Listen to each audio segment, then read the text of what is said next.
Welcome back, everybody. The Hotspot continues, and we continue our series of candidate conversations where 3 members of the forthcoming, or the candidates who are seeking your vote in the general election on November 8th, introduce themselves to you, tell you about their platform, and tell you a little bit about themselves in an attempt to encourage you to consider them when you actually cast your votes. We have on the KUM couch welcoming back and congratulating all 3 of these wonderful Guamanians on your very impressive wins in the primary, so congratulations. Thank you. All right, of course, first of all, we have Angela Santos, who finished number 15 on the Democrat Party. So, Angela, welcome back. KUM and Jason, thank you so much for having me again. Buenas. And of course, none other than Chief Fred Berdalio. And Chief, I'm going through the results right now. Very, very impressive finish by you, number 11 on the Democrat side. So congratulations, Chief. Thank you, Jason. Thank you, KUM, for having us. All right, and someone who's way over there, I think you're technically, we're in Harmon right now, but I think you're up I'm in on the digital side. Yeah, you're on the digital side, absolutely.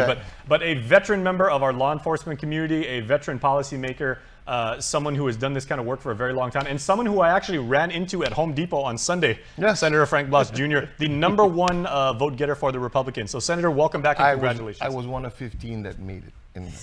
Okay, that's how I see it. Okay, well, we are going to talk about the math, and all 3 of you are very familiar with the process of going through, and certainly nothing is guaranteed. You can finish very, very strongly. Or very unfavorably in the primary, and things may flip-flop going into the general. So I'll talk to you about some of the strategies you all have. But I'd like to give each one of you 60 seconds to maybe reintroduce yourself to the community, and we'll start with Angela Santos. Hafere Guahan, Guausi Angela Santos. I am running on the Democrat ballot. I am running to represent you as the next generation in public service. So if you don't mind giving me the opportunity to serve you, I would greatly appreciate it. I'm humbled if you would afford me that opportunity. Now, Angela, I must ask, and I know some people might see it as like cliche, but I know because my father was a politician as well. When you were going through the process of the primary election, did you feel the spirit of your late brother, guiding you on, or did you feel like as if he were with you in some sense? Oh, Jay, that's big. That's my drive, and my spirit is that feeling from our ancestors, as well as my brother and my father as well, who passed away too. So yes, very much so. I did feel his spirit the whole way through, even until now. All right, Senator Angel Santos, one of our best, certainly. All right. Jay. Thank you, Caesar Smasi, Angela. All right, Chief Fred Berdalio, you have 60 seconds to tell the community maybe something they don't know about you, or how you feel about their endorsement of you in the primary. Okay, well, first of all, I'd just like to say again, thank you, Guam, for coming out and voting for this primary for me. I've ran on a platform of strengthening law enforcement, also helping out small businesses, and looking at the situation of substance abuse for Guam. I'd like to thank my family and my supporters, and this isn't over into the general election. Every vote will count. We want a lot of people to come out and vote. I've been a former chief of police, retired from the Guam Police Department.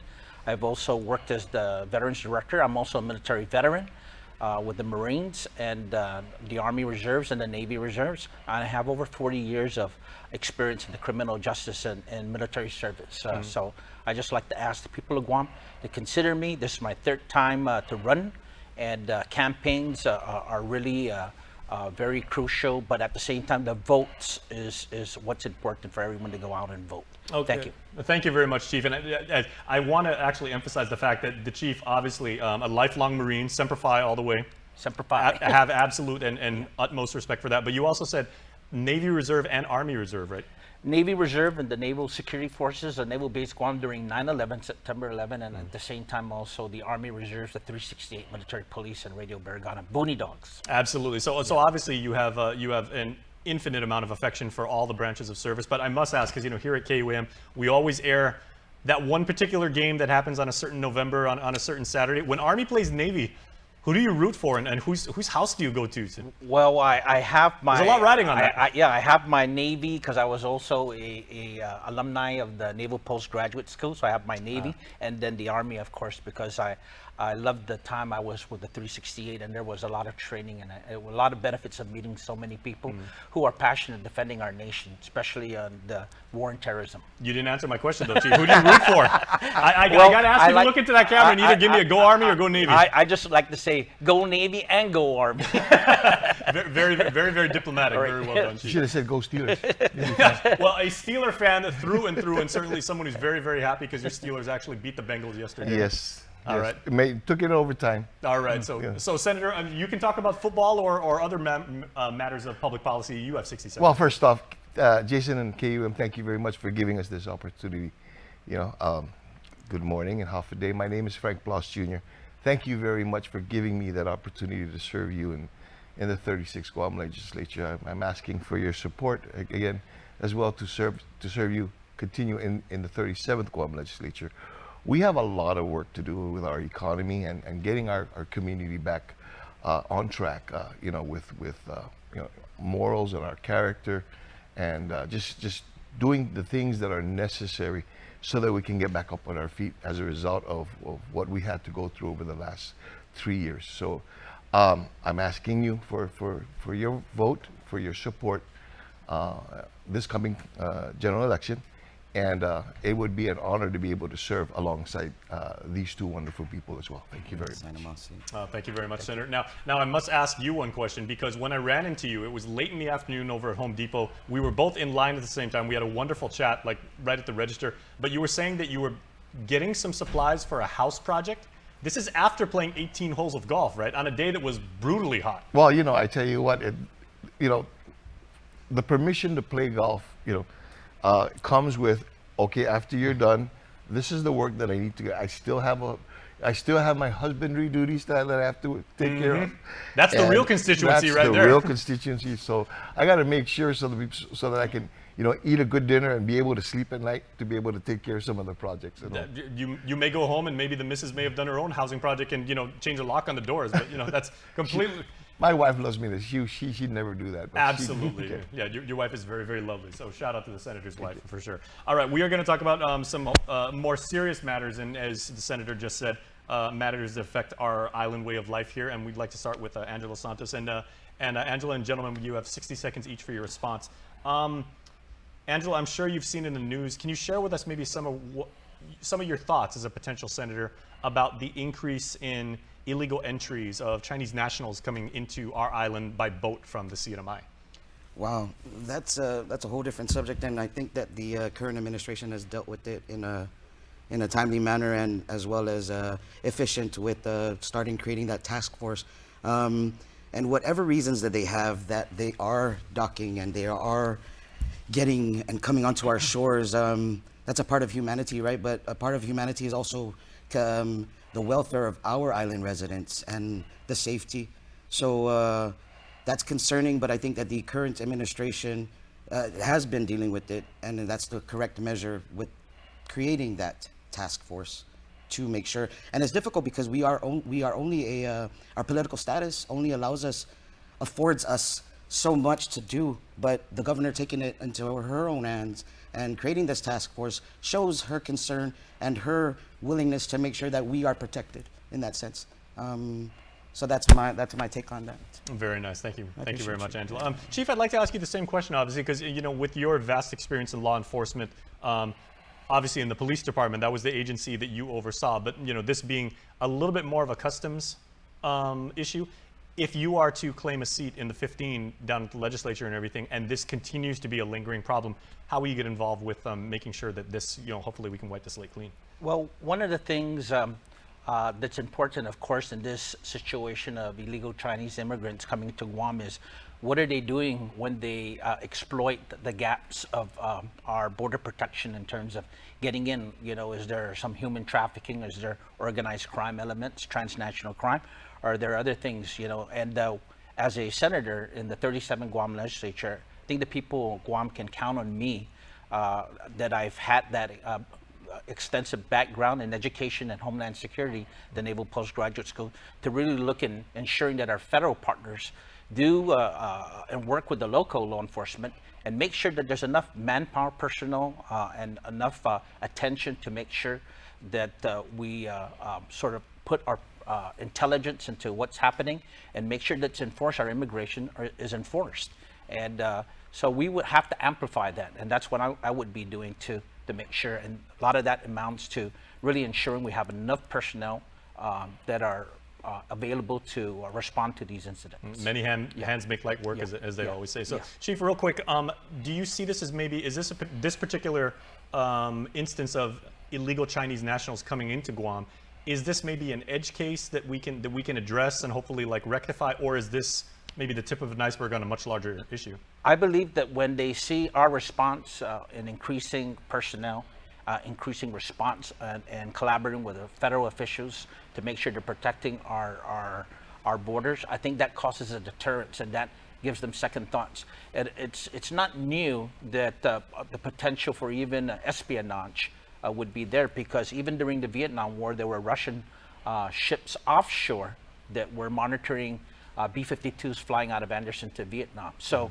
but some of our maritime security is one of the most biggest programs that should really be reviewed and reinforced and strengthened, maritime security. And that takes care of a combination of local law enforcement and our, of course, federal law enforcement and homeland security partners. Absolutely, thank you, Chief. All right, Senator, I'd like, same question to you, if I may, because as a sitting policymaker, obviously the conversations and the concerns relative to this issue have not fallen on deaf ears. And as a former law enforcer, you have always gotten directly involved with this. So what are some of the conversations that have already, reached your office with this issue about, people not from here making their way here in an improper fashion? Well, first off, with my experience as also prior law enforcement and, at one time being Guam's first Homeland Security advisor, this has been an issue that has been a priority with regards to the safety and security, not just of the island, but of the nation.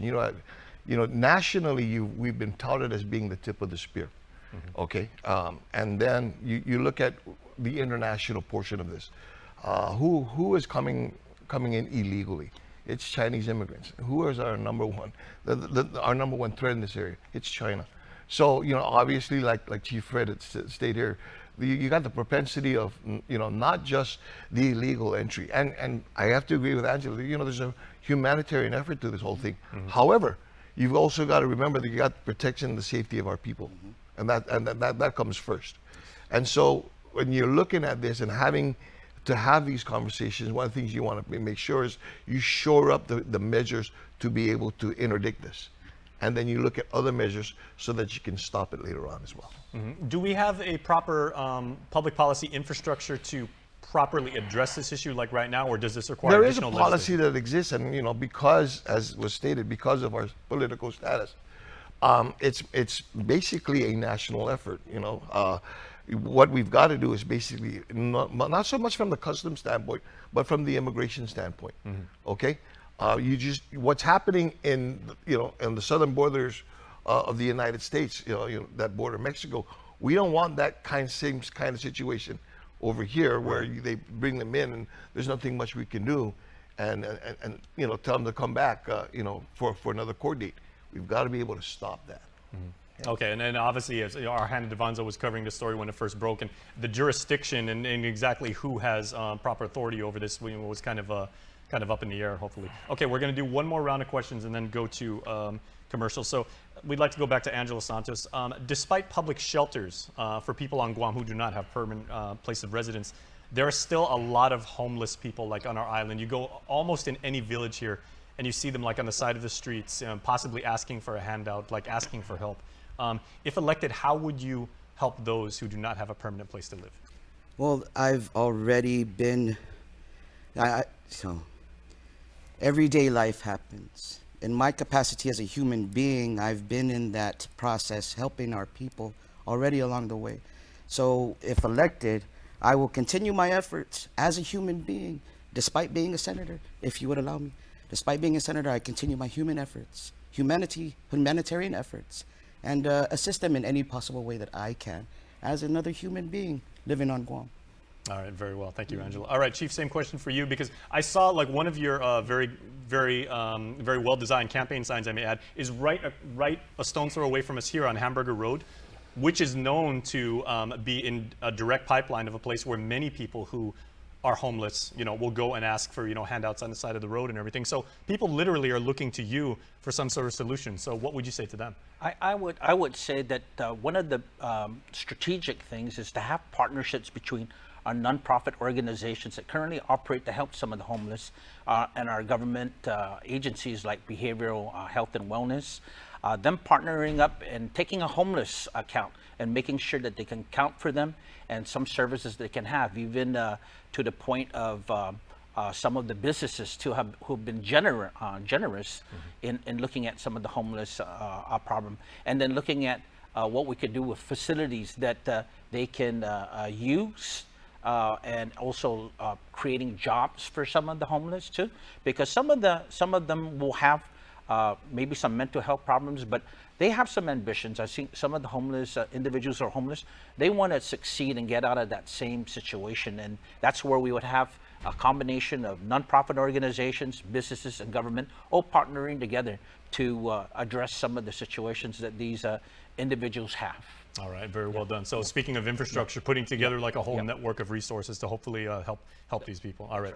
And Senator, we'll conclude with you. Your thoughts on the homeless situation on Guam and what you can do currently right now to aid that. It's interesting because before I left my office to come over here, that's exactly the conversation I was having with my staffers. And one of the things that we looked at is unfortunately what you're seeing is a lot of the homeless people are actually of local descent, of Chamorro descent. And we need to be able to fix it from the root of the problem. You wonder, what do family members feel like when they come up to an intersection and they see that it's one of their loved ones that is out there begging? Okay, and so I agree that there's got to be a combined effort, but I think that a crucial part of that combined effort is also looking at the root of the problem, the family life. Is there a way that we can basically integrate the family structure back into this so that we can help each other out? It's never existed about 30, 40 years ago. And this is something that we got to look at so that we can help to address more permanently. Oh, okay. Yeah, I'm 48 right now. I can't recall a time like that I've lived on Guam, and I've been here almost my entire life, where we've had this many homeless people like on the streets. I mean, it's heartbreaking. I'm going out and getting something to eat, and I'm driving back. I was like, wow, I've got a hamburger and some fries in my bag and everything, and this person doesn't even know where they're going to sleep tonight. I found myself having to buy an extra Happy Meal every once in a while when I know that I'm going to go past an intersection where an individual is going to be. Oh, very, very just to be able to provide them some meals. All right. Well, we are just getting started. Angela Santos, Chief Fred Berdalio, and Senator Frank Blas Jr. continue to answer questions. They're going to answer your questions that you send in via video when the Hotspot continues. Canada Conversations is coming right back.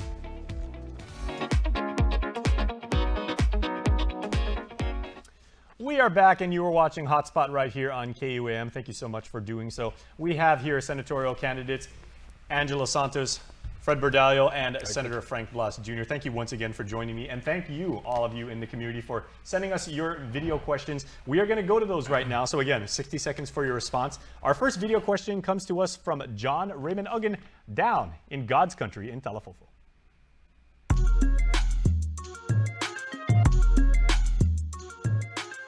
Hoy, dan half a day, naano si John Raymond Napati Agun Tato Talafofo.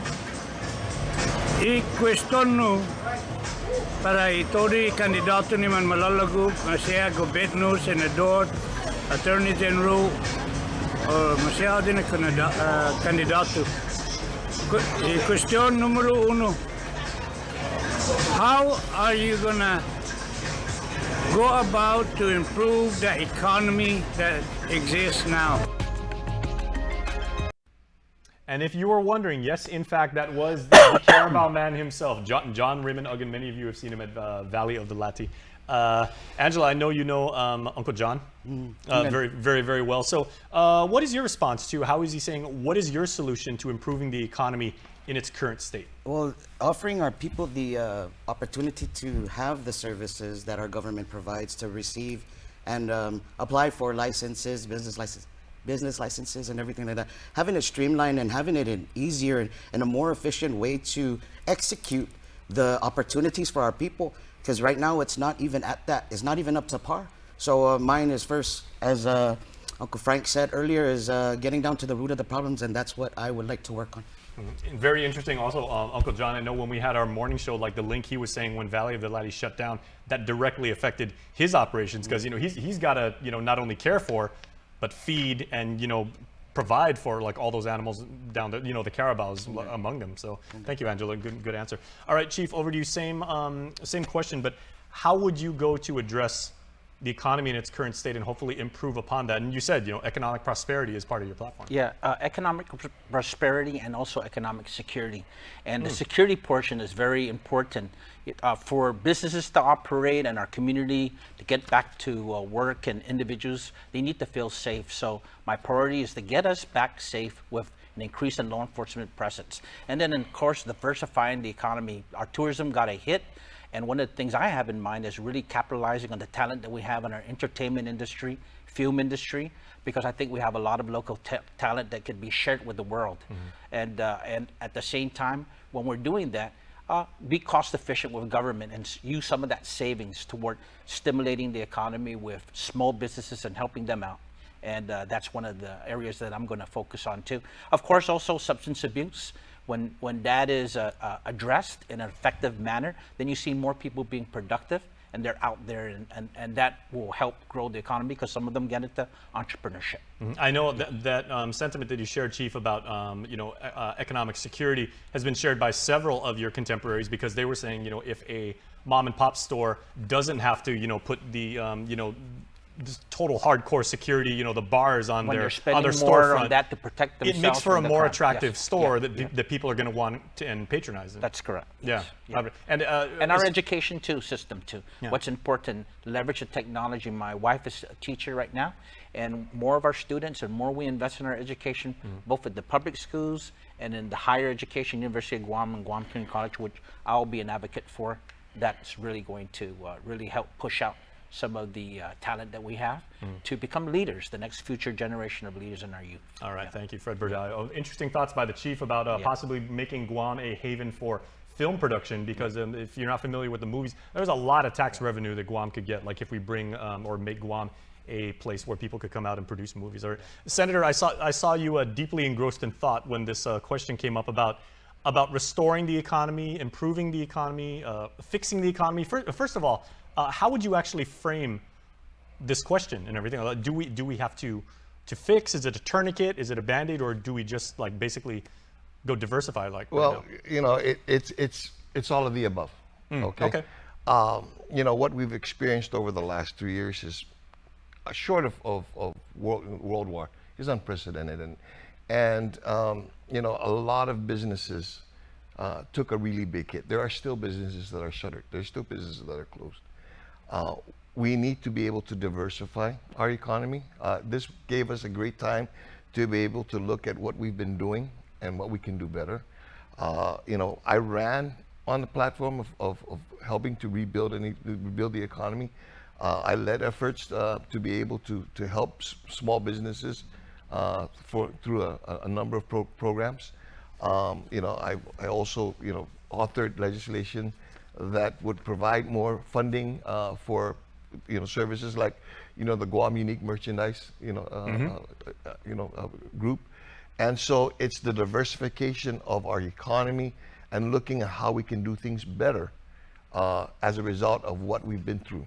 And that's what I'm going to continue to work on. And you're not just spitballing here. This is a platform, and these are ideas that you have been actually proffering for a very long time now. Yes, and it's coming to fruition in a lot of places. All right, congratulations on that, Senator. All right, question number 2 is from Racia of Barrigada. So let's go to the video.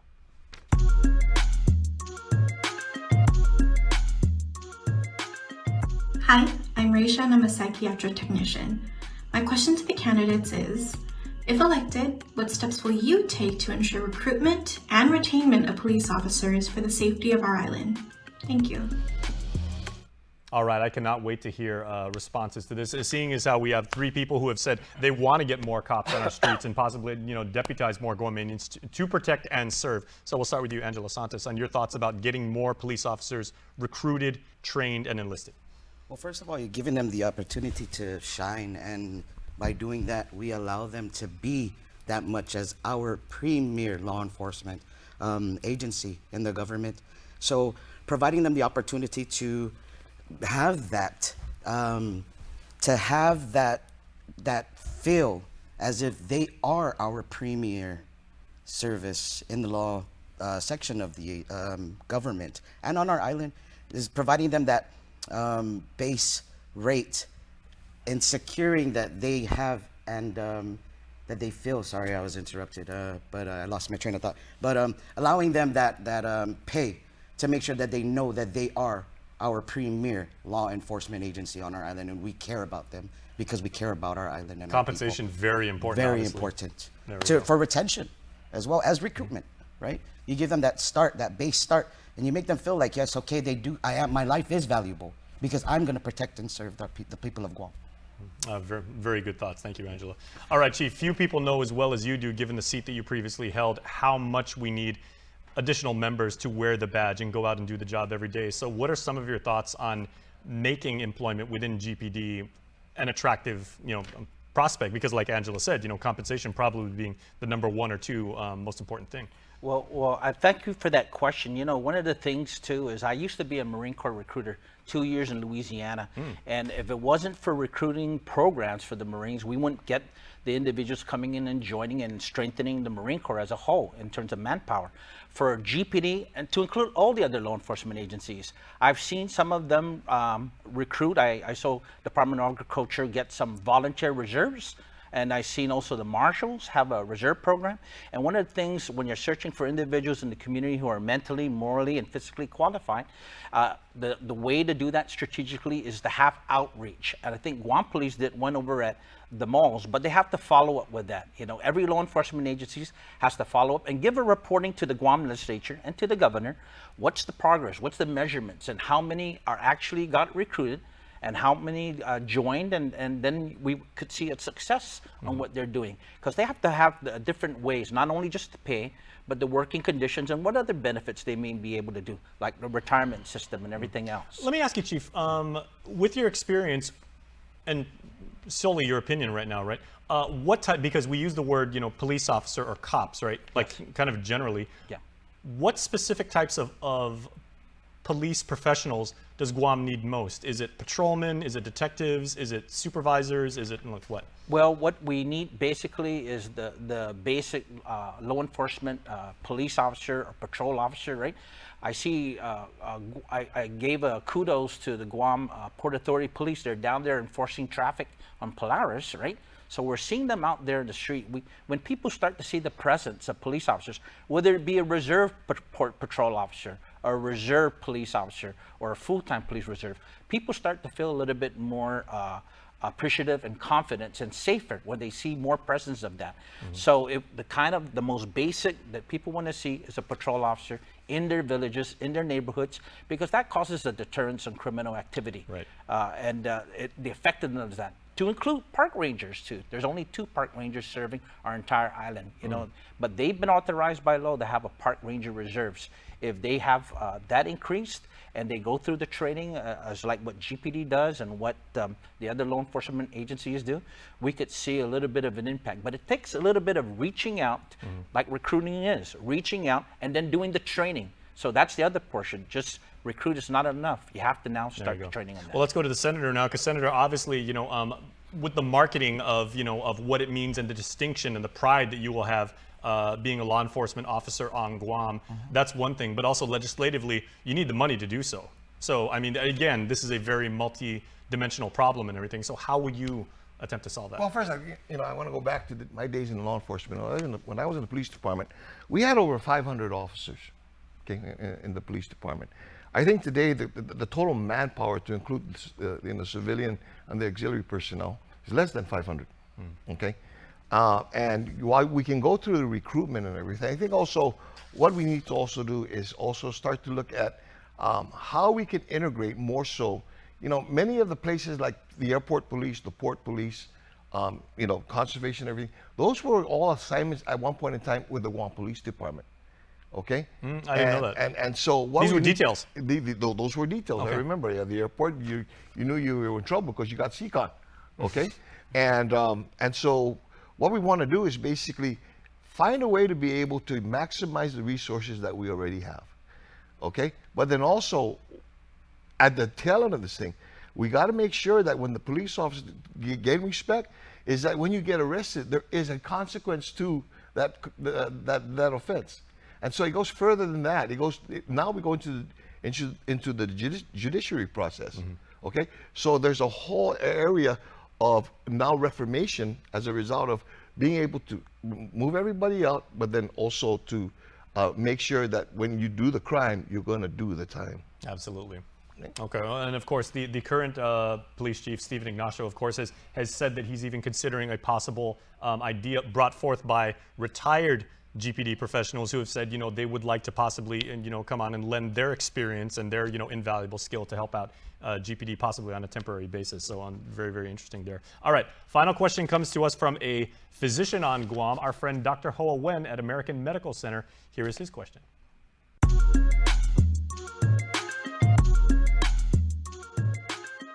Hi, my name is Wang Nguyen, and I'm a physician at American Medical Center, and I'm kind of independent. Okay, so I want to ask to see if the senator, if you're elected, to kind of work along the governor and trying to pick and plan on the new hospital. The location, the hospital is very, very important, and also to renovate GMH to make sure that the patient are comfortable until the hospital are up, and also for the safety of the staff of the hospital at GMH. All right, Angela, we'll start with you on the topic of identifying a new location for a new hospital, renovating the current Guam Memorial Hospital. Now, obviously, you're in the same political party as the governor, so I would assume that you would agree that Eagles Field over in Manila would probably be the most opportune location for a new hospital? I don't agree with that, Okay. only because it has there are some lawsuits, right? It belongs to original landowners, and it's one of my platforms is making sure that we, as Chamorros on our island, do not give away that opportunity for our original landowners to receive their lands back. It's important for us to maintain that opportunity so we can thrive as a people, right, and prosper. So I will work with the governor, whoever it is, to search for another area and best to fit our needs for a hospital. In renovating our hospital right now, yes, we need to renovate it urgently.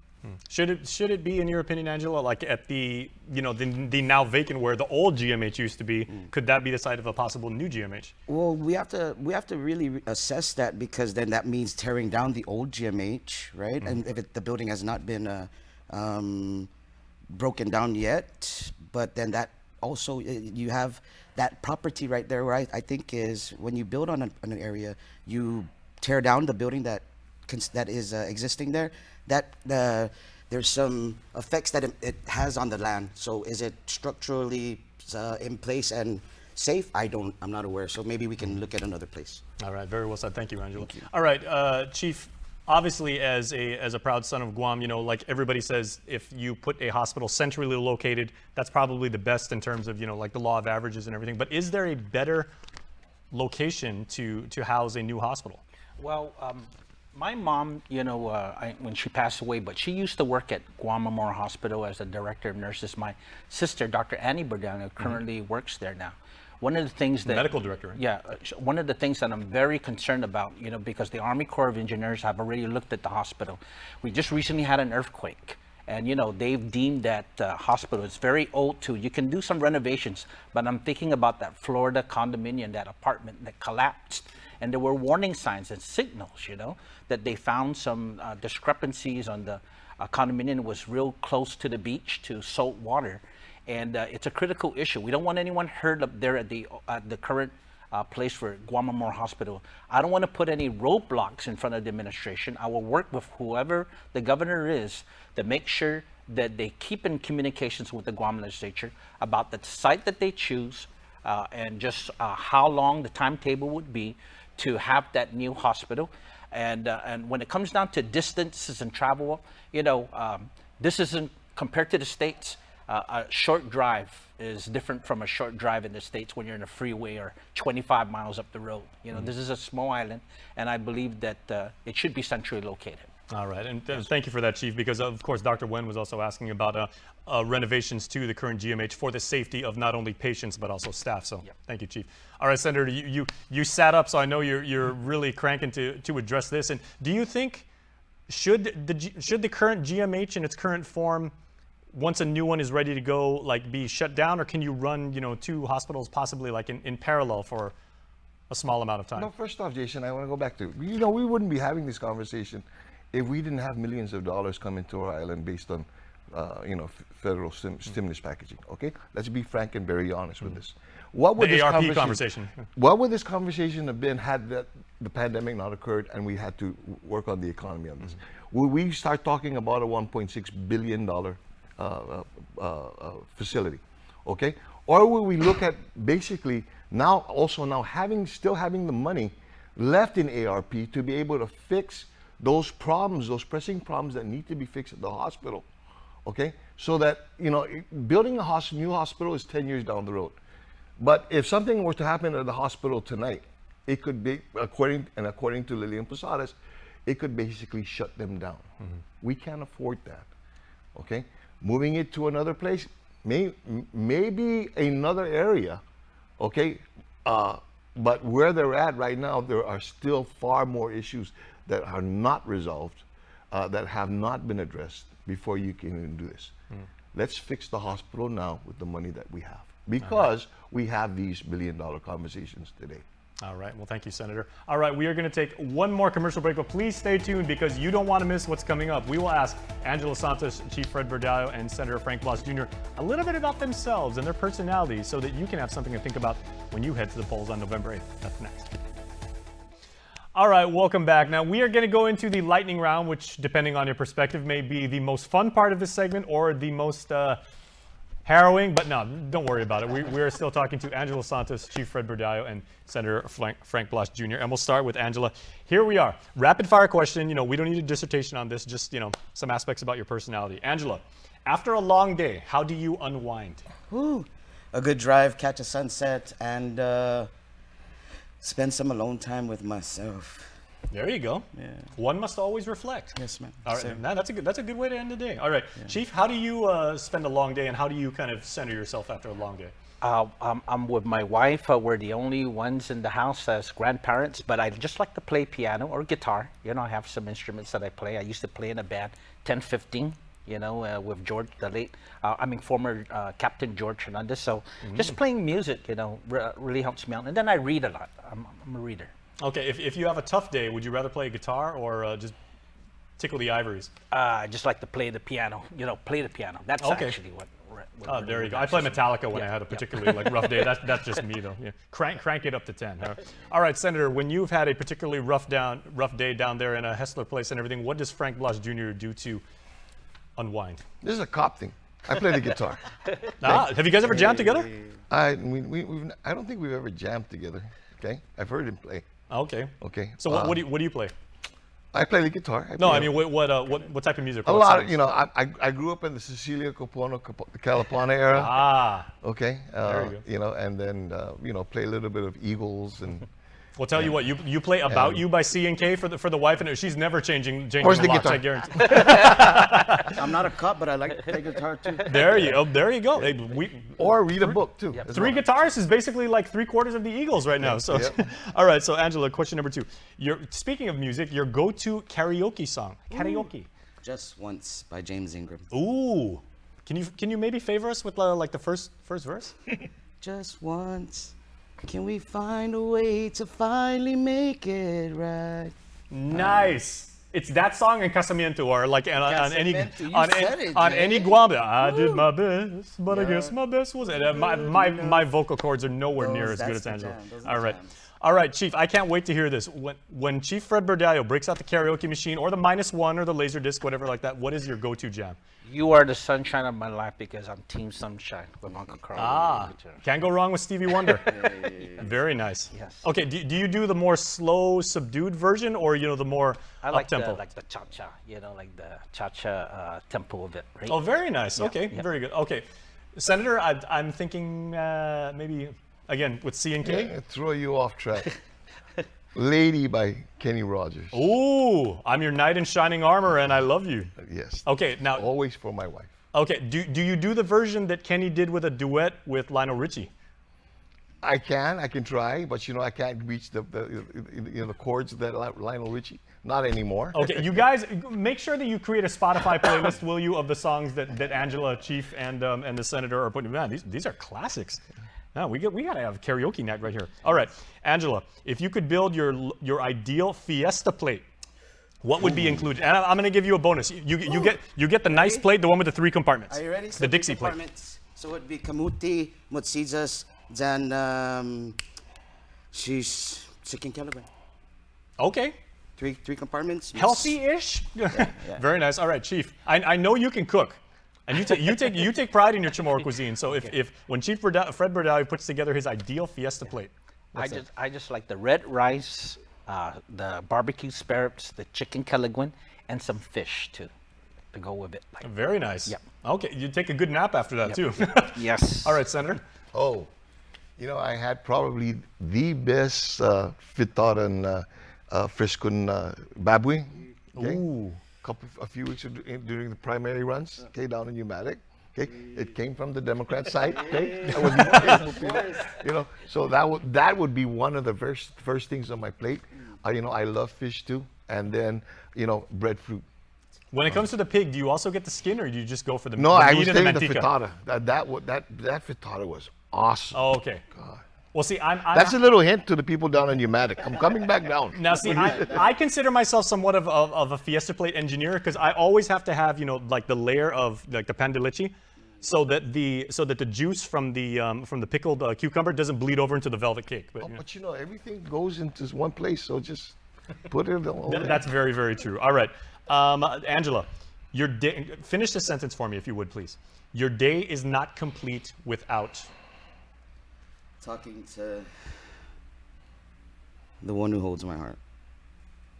Oh, very nice. Wow, let that sink in for a moment, everybody. Oh, that's beautiful. All right, Chief Fred Berdalio's day is not complete without being with Lily, my wife. Yes. All right, there you go. All right, Senator.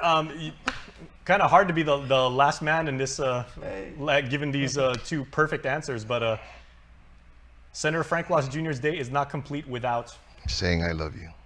Hey, very, very nice. Okay, and final question. We're gonna ask a question about literacy. Now, why do we save the question? Like, we should have had the love one last. Anyway, all right, Angela, your favorite all-time book? The Alchemy. I don't know what it's dealing with the alchemy and it. I forget the. I'm not much of a book reader. I'm not gonna lie. I'm not gonna try to say like I'm a literature reader. I'm not a book reader. I'm not. But I forget the title of it. It's dealing with alchemy, and it dealt with this person who was searching for treasure, but the outcome of it was just how he overcame or saw it with dealing with alchemy. I forget the name of it. It might have been The Alchemist. Alchemist. It is The Alchemist. Okay. It is The Alchemist. That's a good one. Yeah. All right. Thank you very much. Well done. All right, Chief, your favorite book? You read a lot too. I've read a lot. I recently read Kissinger's Leadership. He has a real good book out, Leadership, and he studies the different, leaders, world leaders, right? Former Secretary of State Henry Kissinger. Yeah, right? former Secretary of State. Because diplomacy, is in international relations. Actually, was an adjunct instructor at the University of Guam, teaching military use of force and international relations. And Henry Kissinger just really offers a real good description of the foreign leaders he dealt with, from the French president, de Gaulle, and all different other kind of leaders. And his leadership book is really great. Well, if you're going to learn from the best. Yes. All right, thank you, Chief. And Senator, your favorite book? I The know Leader- you're an avid reader too. The Leader Without a Title by Ray Sharma. Ah, no hesitation. Very, Yeah. very nice. All right. Things to think about when you head to the polls. So these three outstanding, accomplished, passionate Guamanians, they love the island. They want to serve you in a noble and honest way. Angela Santos, Chief Fred Berdalio, and Senator Frank Blas Jr. Thank you all for giving us something to think about. Congratulations again for your win during the primary, and we wish you and your camps and your families the very best of luck as you head to the polls, and we wish you the very best. Seems responsive. All right. That is a hot spot, and that is Candidate Conversations. Everybody, you know what? It's lunchtime, so I think we're going to go test these theories on assembling the perfect fiesta plate and everything. So we have some work to do. We'll see you next time. I'm Jason Santos. Bye-bye.